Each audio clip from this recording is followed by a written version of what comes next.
Welcome back to the BAS How To series. Today, we're really delighted to have Nick Witham here with us from UCL, and he's going to be talking about how to perform an academic job interview and how to prepare. So thank you for joining us today, Nick. The first question I wanted to ask you is a general one. What is the format of an academic interview typically? Yeah, it's a really good question. So, academic interviews until the pandemic tended to take one particular form, which was an in-person job interview. But since the pandemic, I think we've all embraced the idea that whilst in-person job interviews can be preferable for lots of different reasons, they're not the only way to interview, and that quite a lot of interviews can take place online. So, usually, you will either be invited to attend an interview on a campus. Usually those interviews are packed into a single day. But also you might be invited to interview online.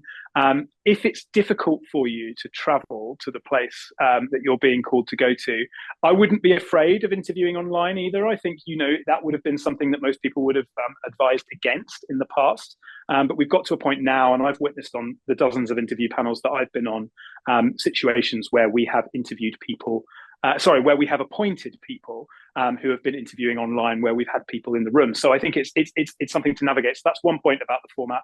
The other point about the format that we might talk about a bit more later is the fact that you'll most likely be asked to give some form of presentation, as well as providing some set of answers to a sort of unscripted interview that you go through. And so you should get fairly clear guidance from the people who are interviewing on what you'll have to do.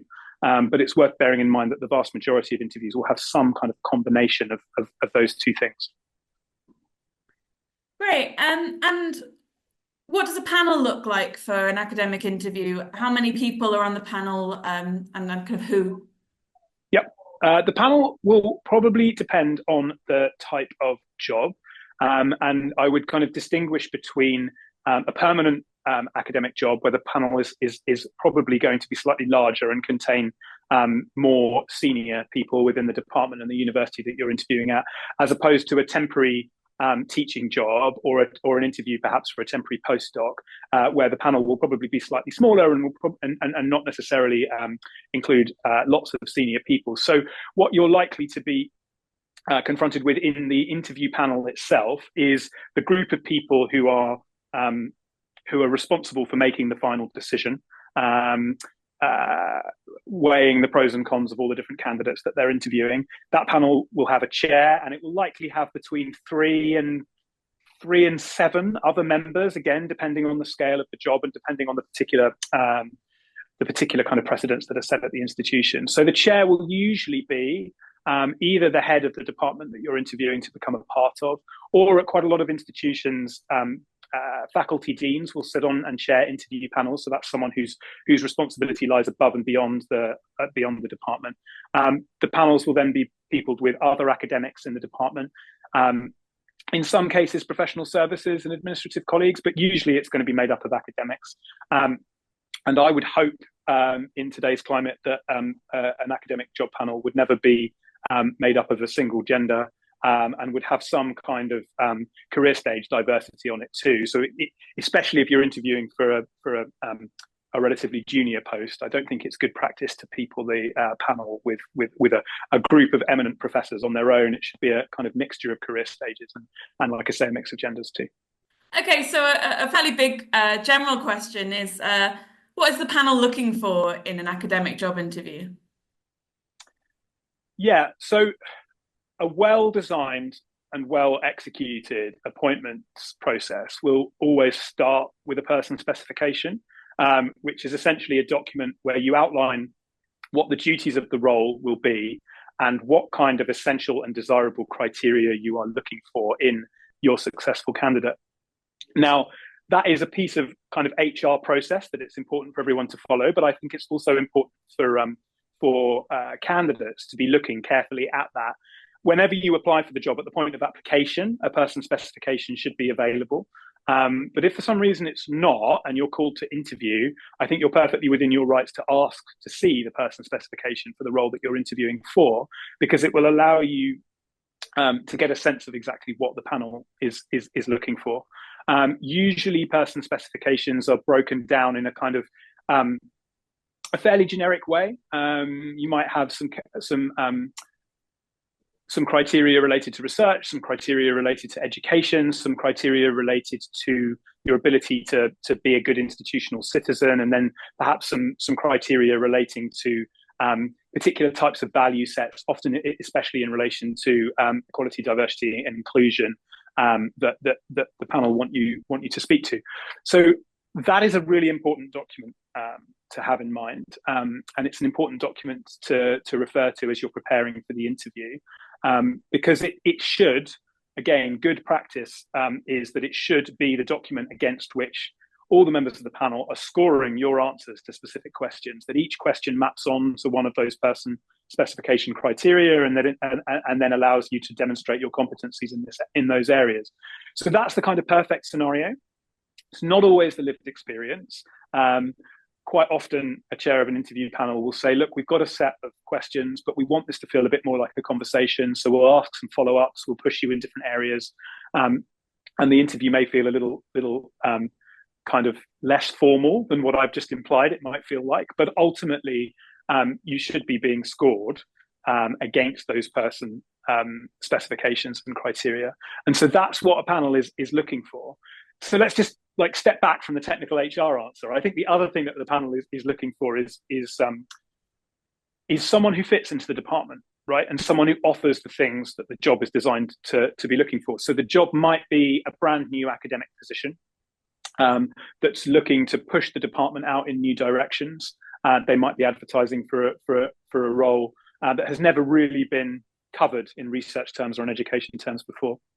They might be looking to cover someone who's left a university, and they might be looking to replace them, not completely like for like, but roughly like for like. Or in the case of temporary teaching contracts, they might be replacing someone on a temporary basis who's gone on maternity leave or who's been bought out by grant funding.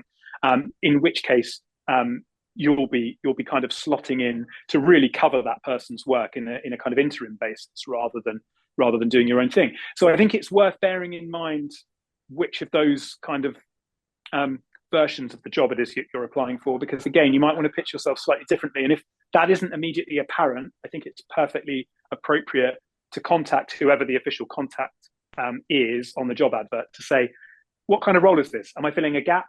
Is this a new role? Because that might help you think about what you can offer the department and will allow you to kind of speak to that thing that is difficult to score, but is always there in the background, which is how well is this person going to fit into the department? And that's about their research. It's about their teaching, but it's also just about their general willingness to do the work that needs to be done in an academic department, which is quite complex and nuanced and varied. And I think generally speaking, you're going to find panels who are interested in you as a researcher, really want to know what is driving your research and why that makes you passionate, but are interested in a lot more than just your research. And therefore, speaking to your ability to do good teaching and be a good institutional citizen is really important as well. Okay, great. Thank you. That's a really useful and full answer. So you mentioned earlier that there's usually a presentation or job talk part of the interview. What would you say makes a good presentation? You have to follow the brief. And I've seen this go wrong too many times. So I want to kind of start with the most basic information. There will be a brief.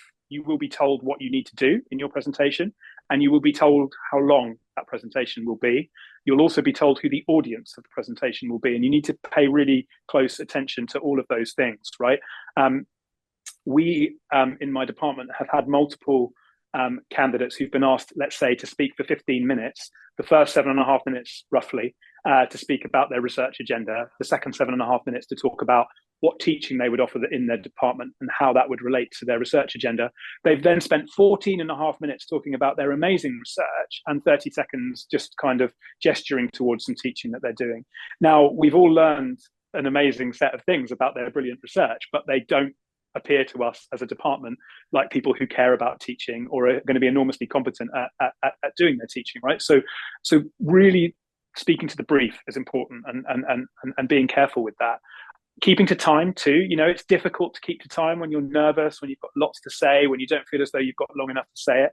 But if you're supposed to be giving a 15-minute presentation, no one is going to be offended if you speak for 13 and a half minutes, but they're going to be really annoyed if you speak for 17 or 18. So timing your presentation so that it's a bit shorter than it needs to be, I think is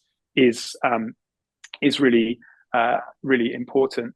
And then I think, thinking about audience too, right? Like, most of the presentations that we ask people to give in the department I've worked in at UCL are to a group of academics. So they need to be pitched as such. But sometimes you'll be told, actually, there's going to be some undergraduate students in the room as well. So when you talk about your teaching, you might want to pitch some of it to them, and you might talk about your teaching in a different way if you're speaking to those undergraduate students than if you're just speaking to the academic staff, right? So thinking about audience is really important too. You'll then almost certainly get some questions, and so it's ready. It's useful to be ready for those questions. Sometimes those questions can feel a bit prickly.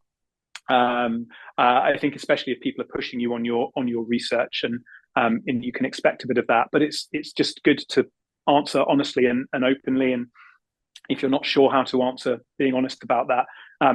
Again, kind of bluster is much less preferable to an honest, I'm sorry, I'm not quite sure about the answer to that. So yeah, it's a good way of thinking about it.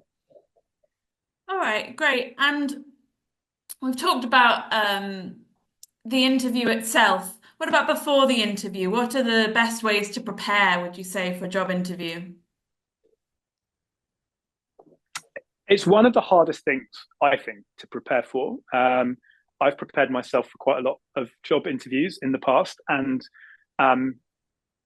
imagining a scenario in which you're answering a set of questions that you haven't been provided with in advance, and thinking about how you're going to present yourself in front of those questions is really tricky. I think to start with, you need to think about the job being broken down into those kind of categories that I mentioned earlier: research, education, institutional citizenship / administration, and maybe kind of core values, and think about how you might answer some questions that relate to those particular areas. What's your research about? Why should we care about it? What kind of research grants are you likely to apply for in the future? Those would be the type of questions you get on research. On education, what kind of modules would you like to teach? Why would students like to take them? How do you deal with difficult classroom situations? And then with institutional citizenship, we might ask you to imagine that you're the year abroad tutor for a year. What would be the ways in which you would measure success and failure in that role, or something like that, right? And then values, we might ask you, like, what does equality, diversity, and inclusion mean to you, and how have you made meaningful change in that area and in a place that you've worked or studied? These types of questions. So having those blocks is important. Using that person specification and criteria to help you think about what those questions might be is a really good idea as well. Practicing speaking out loud answers to your questions that you design for yourself, so that you can work out where you find yourself getting into a bit of a cul-de-sac, where you start talking for too long. That's really important. But then I think the next thing that's really important, if you can, is trying to get an informed third party to ask you some questions of their own. Get them to take a look at the person specification and get them to not ask the list of questions that you've come up with, but get them to ask the questions that pop up to them when they've looked at that person specification and criteria. Now, that's probably going to be easier if you've got a friend or a family member or a partner who's also an academic, right, or who works in a university, because they're going to be able to ask those questions in a more informed way.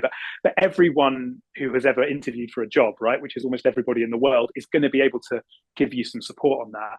And I think getting into the routine of answering questions that are worded in a way that is not exactly what you've anticipated is really key to just thinking on your feet. And then I think another couple of bits of advice. One is to think about what your sort of 3 to 5 key strengths are. What are the things that you think really make you the right person for this job? And think, right, I really need to find a way of communicating to the panel these 3 to 5 things over the course of the interview. I might get asked between 5 and 10 questions. They're not going to cover everything that I've prepared for, but these are the 3 to 5 things I really want to tell them about myself. It might be about that grant you really want to apply for. It might be bigging up the book that you've just published. It might be this module that you're really proud about, or this administrative role that you've really succeeded in. You want to make sure you speak to those. And if you don't speak to them during the course of the questions that you are asked, there will always be time at the end of the interview to ask your own questions. And if you've got one of those 3 to 5 things that is glaring at you, I haven't had the chance to talk about this, asking a question that allows you just to say to the panel, actually, I've done this. I'm just going to pick an example out of thin air. I've done this year abroad tutor role previously. I really enjoyed it. Would there be an opportunity for me to do that type of role in the department? It's just a good way of demonstrating to you that you're thinking on your feet. Final point, which ties into something I said in relation to the presentation, is take your time in the interview. Your adrenaline will be pumping. You'll be really nervous. Everyone is. You won't get all of the answers exactly right, and that's absolutely fine. Most people who interview enter into it in a kind of generous spirit, looking for the strengths of people rather than looking for the weaknesses. But one of the things that I think often compromises people in interviews is the first 30 to 45 seconds of an answer where they're really thinking through what they want to try and say. And that the first 30 to 45 seconds is frankly quite poor and quite vague, and it really gets you off to the wrong start. It's much better to just say, can I think about that for a second? And just scribble a couple of notes down in front of you, or just process the information in your head, whatever works better for you. And then give a kind of deliberate and precise answer to the question. And no interview panel is ever going to be offended that you spend a few seconds thinking about things, because if you get a good answer out of a candidate when they've done that, it shows that they're the type of person who doesn't just bluster into a situation and try and come up with the answer on the fly, but is actually a thoughtful, engaged person who kind of recognizes when they're not ready to speak, just as much as they recognize when they are ready to speak. All right. And hopefully everything works out with an interview and you get the call saying you've got the job, but often that doesn't happen. If you're unsuccessful in a job interview, should you be asking for feedback? So yes, you should. And I want to say something about that in a second. But I also just want to say something to our imaginary candidate who has been successful for a second, because I think the climate that we are in at the moment, where there are far more PhD students doing excellent work than there are permanent academic positions out there. We're kind of surrounded by precarity, and we're all kind of conscious of that. There's this kind of assumption that you jump at the chance to get an academic job, right? And of course we do. And of course you would have to think very, very carefully about turning a job down in the current climate, or in any climate, because it's a difficult decision to make. But I want to kind of really stress something before we talk about the unsuccessful candidates. When you are interviewing for a job, you are interviewing for that job, but that employer is also interviewing to employ you. And if you get any bad feelings, or you feel like you're getting any insight into warning signs, and that does happen. I've experienced it personally, and I have colleagues and friends who have as well. It's really important to ask questions, diplomatic questions, about those warning signs that you feel as though you've seen. And usually the best time to ask those questions is honestly and frankly at the point at which you've been offered the job, because you are in a position of strength at that point. They want to employ you. They may have other people that they would also happily employ, but they want to employ you at that moment in time. You are their primary choice. And if you have any concerns about taking that job, you need to ask them about them, and see what the answer is, and see if you're convinced by that answer, and not be afraid to turn the job down if for any reason you think it's not going to work for you. Because yes, we all want to get jobs. Yes, given the job market that I've just outlined, we all probably have to travel further and further for those jobs and think about uprooting our lives for them. That's an unfortunate reality, but that doesn't mean you should take every job that you get offered. And I think that's just a really important thing to kind of register for successful candidates. For unsuccessful candidates, yeah, definitely ask for feedback. And I think that can go in one of two ways. There are sometimes candidates who demonstrate that they're not appointable to the role that they interview for. And usually that's for one or two kind of quite specific reasons. And it's rarely because they don't have the capacity to do the job. It's just because they haven't accounted for their capacity to do the job. So getting feedback from someone, even if it's just in written form, saying, look, you really answered question 4 on topic X really badly, and we think you could have done a better job of explaining this. We saw the evidence that you were capable of doing it in your CV, but we really needed a better answer in the interview for us to think that you were appointable. That's hard feedback to hear, but it's useful to hear, and so you should ask for it. But I think also you might be in a situation where you were appointable for the job, and you've come second or you've come third. And I think like in those situations, you need to hear that and you need to register it. If you can get a bit of feedback on what you did right, then that's really good. 9 times out of 10, if someone says you were appointable, you were just our second choice, and we ended up choosing someone who was just slightly better qualified in this area, they're not telling you that you should have done anything different. They're just telling you that you did really well, but you weren't quite right in that moment. And you should believe that and take that at face value. But if you can have the opportunity to just spend 5 or 10 minutes talking to them about, what were the strengths of my performance? What are the things I can be proud of so that I can take those into the next interview? Then I think that's really important. And then the final thing to do is something not to do, which is when you get that email saying you haven't been successful, let it land. You'll be disappointed. You might even be cross. Don't write back in the heat of the moment, because again, I've received some of those emails where people kind of question the validity of the recruitment process, or they explain to you why actually you've made the wrong decision or things like that. And those emails never land well, right? And they're emails that the people who sent them have probably almost always regretted having sent in the heat of the moment. So whenever you get an email that disappoints you or any form of communication that disappoints you, it's almost always worth waiting a bit of time before you reply. But in that situation, I think it's particularly important. That's great. Thank you so much. And thank you for your time today, Nick. This has been a really, really useful session, which I'm sure will help It's been a pleasure. a lot of people. So thank you.